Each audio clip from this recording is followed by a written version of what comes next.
इतिहास की 12 की बुक का चैप्टर 14 आज हम लोग स्टार्ट करेंगे। ये नया चैप्टर है और इस चैप्टर का नाम है भारत का विभाजन एवं अलिखित स्रोतों से अध्ययन। इस चैप्टर में हम बेसिकली भारत विभाजन की चर्चा करेंगे कि भारत विभाजन क्यों हुआ, कैसे हुआ, इसके पीछे क्या क्या कारण विद्यमान रहे। पिछला जो वीडियो था, पिछला जो चैप्टर था, उसमें जितने सारे वीडियो बने उन सभी वीडियोज़ में हम लोग बात कर रहे थे गांधी जी की भारतीय राजनीति में भूमिका पर, यानी कि भारत का स्वतंत्रता संग्राम शुरू हुआ और जिस तरह से भारत को आज़ादी मिली उसमें महात्मा गांधी की क्या भूमिका रही और उस दौरान जब महात्मा गांधी का पदार्पण भारतीय राजनीति पर हुआ उसके बाद से लेकर गांधी जी के क्या क्या भूमिका रही, कौन कौन से आंदोलन हुए, कौन कौन सी घटनाएं राजनीतिक रूप से घटी, उन सब की चर्चा हम लोग पिछले वीडियो में कर चुके थे। उसमें हमने कुछ सत्याग्रह आंदोलन के बारे में भी देखा जो अहिंसात्मक तरीके से महात्मा गांधी के नेतृत्व में किया गया और कुछ क्रांतिकारी घटनाओं का भी जिक्र किया हमने। फिर हमने देखा कि किस तरह से नई रिपोर्ट आ रही है, पूना पैक्ट हो रहा है। तो ये सारी चीज़ें हम पिछले वीडियो में देख चुके हैं पिछले चैप्टर में, और आज का जो चैप्टर में उसमें हम जहाँ से हमने एंड किया था वहाँ से स्टार्ट करेंगे। और इस चैप्टर में हम देखेंगे कि भारत का विभाजन कैसे हुआ और किस तरह से भारत को आज़ादी मिली। तो चलिए वीडियो स्टार्ट करते हैं। पहले थोड़ा सा हम इंट्रोडक्शन पे बात कर लें। भारतीय स्वतंत्रता का इतिहास संघर्षों की कहानी है। 15 अगस्त 1947 ईस्वी को हमें आज़ादी की मंजिल प्राप्त हुई, लेकिन हम अपनी स्वतंत्रता के साथ विभाजन को भी साथ लाए। आज़ादी के एक लंबे एवं गौरवपूर्ण संघर्ष के पश्चात प्राप्त की गई आज़ादी के समस्त भारतवासियों का सपना सच हुआ। आज़ादी का जश्न भी मनाया गया, लेकिन एक भीषण त्रासदी के रूप में भारत विभाजन सामने आया। अंग्रेजों ने सदैव ही फूट डालो और राज्य करो की नीति को भारत में आधार बनाया। इसी हिंदू मुस्लिम वैमनस्य का परिणाम भारत विभाजन के रूप में हमारे सामने आया। अंग्रेजों ने सदैव ही भारतीय जनता की धार्मिक भावनाओं को आघात किया। धर्म के नाम पर हिंदू मुस्लिम सांप्रदायिकता को जन्म दिया।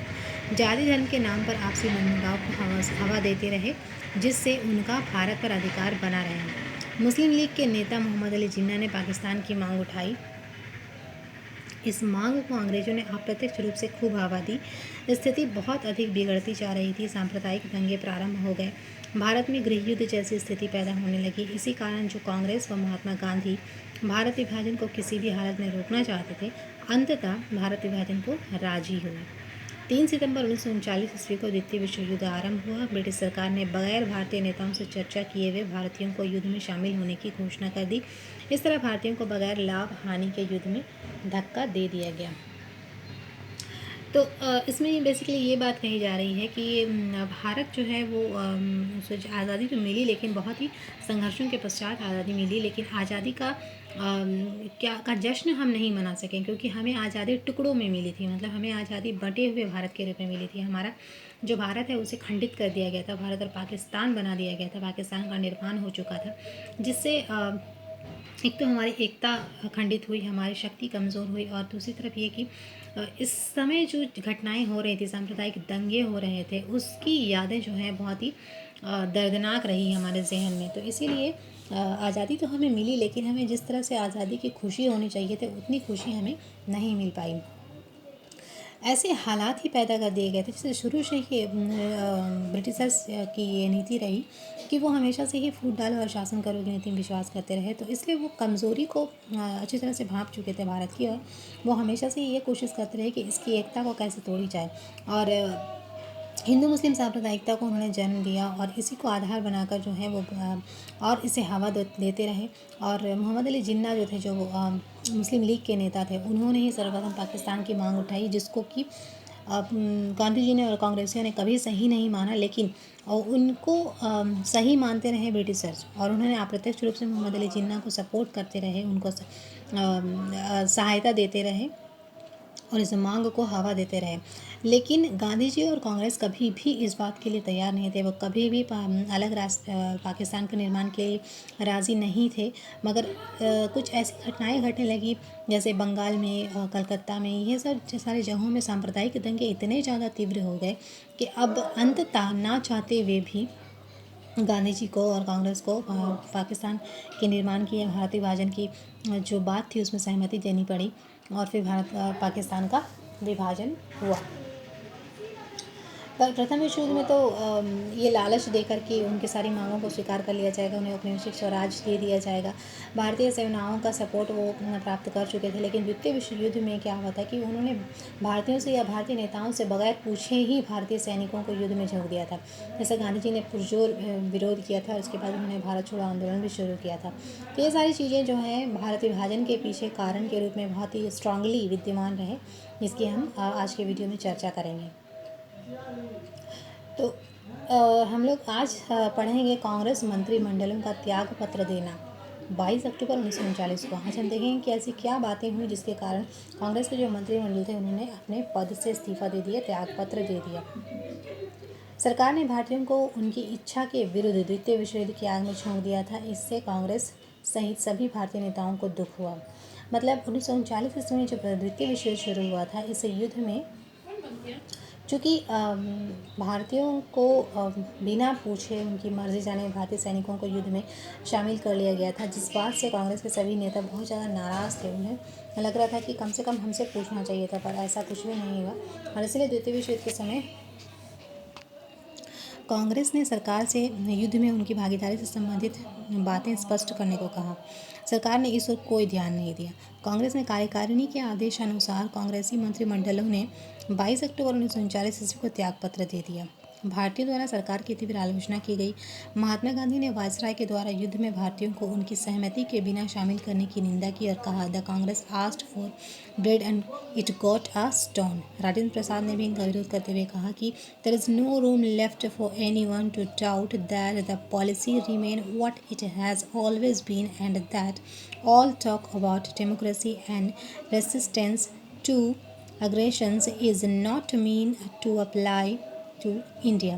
दूसरी तरफ मोहम्मद अली जिन्ना, जो कि मुस्लिम लीग के नेता थे, उन्होंने कहा कि देश के मुसलमानों से कहा कि 22 दिसंबर 1939 को जिस के दिन सारे देश में मुक्ति दिवस के रूप में मनाया जाएगा। जिन्ना ने अब हिंदू और मुसलमानों के लिए अलग अलग सभ्यताओं का समर्थक बताया। इस तरह भारत विभाजन के मार्ग पर भारत जो है वो विभाजन के मार्ग पर जा रहा था। कहने का तात्पर्य यह है कि जब कांग्रेस को और गांधी जी को पता चला कि इनसे बिना पूछे कैसे भारतीय सैनिकों को युद्ध में झोंक दिया गया है, तो कांग्रेस ने और गांधी जी ने इस बात की जवाब मांगा ब्रिटिशर्स से कि वो क्लियर करें कि युद्ध में जो इनकी भागीदारी है उस संबंधी जो है बातें उन्हें स्पष्ट की जाए, पर सरकार ने इस पर कोई ध्यान नहीं दिया। इससे गांधी जी और जितने भी कांग्रेसी नेता थे सब बहुत क्षुब्ध हुए और उन्होंने 22 अक्टूबर 1939 को त्यागपत्र दे दिया। ये जो त्यागपत्र उन्होंने दिया था, इस दिन को मुस्लिम लीग ने मुक्ति दिवस के रूप में मनाया। और बाकी के जो नेतागण थे, जैसे कि महात्मा गांधी थे, डॉक्टर राजेंद्र प्रसाद थे, इन सभी ने इसकी कड़ी शब्दों में आलोचना की। अब हम आगे देखेंगे कि मुस्लिम लीग ने कैसे इस दिवस को मुक्ति दिवस के रूप में मनाया। मुस्लिम लीग द्वारा मुक्ति दिवस मनाना और पाकिस्तान की मांग उठाना। मुस्लिम लीग के प्रमुख नेता मोहम्मद अली जिन्ना ने 22 दिसंबर 1939 ईस्वी को मुक्ति दिवस मनाने का आह्वान किया, जिस दिन कांग्रेस के मंत्रिमंडल ने त्यागपत्र दिया था उस दिन। क्योंकि इससे कांग्रेस के मंत्रिमंडलों के त्यागपत्र देने से मुस्लिम लीग के जो नेता थे वो काफ़ी खुश थे। अंग्रेजों ने अपनी फ्यूडल और शासन करो नीति के तहत मुसलमानों के पक्ष में अपना मत दिया और इस तरह सांप्रदायिकता की आग में उन्होंने घी डाला। मुस्लिम लीग द्वारा पाकिस्तान की मांग की जाने लगी। पाकिस्तान शब्द को सर्वप्रथम कैम्ब्रिज विश्वविद्यालय के छात्र रहमत अली ने 1933 ईस्वी में गढ़ा था। इस चीज़ को नोट कर लेना, ये बहुत ही इंपॉर्टेंट है, यहाँ से बार बार क्वेश्चन आते हैं।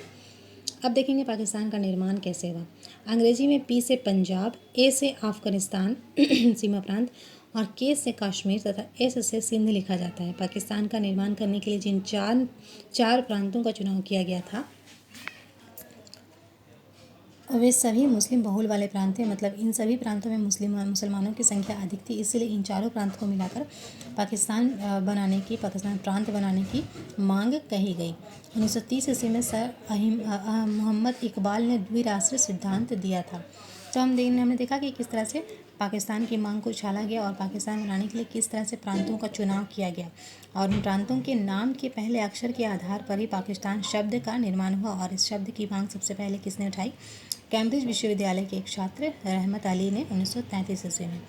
तो आज का वीडियो हम लोग यहीं पे एंड करते हैं। नेक्स्ट जो वीडियो होगा उसमें हम बात करेंगे लाहौर अधिवेशन में, जिसने मुस्लिम लीग ने पाकिस्तान की मांग को रखा था। ठीक है। Thank you.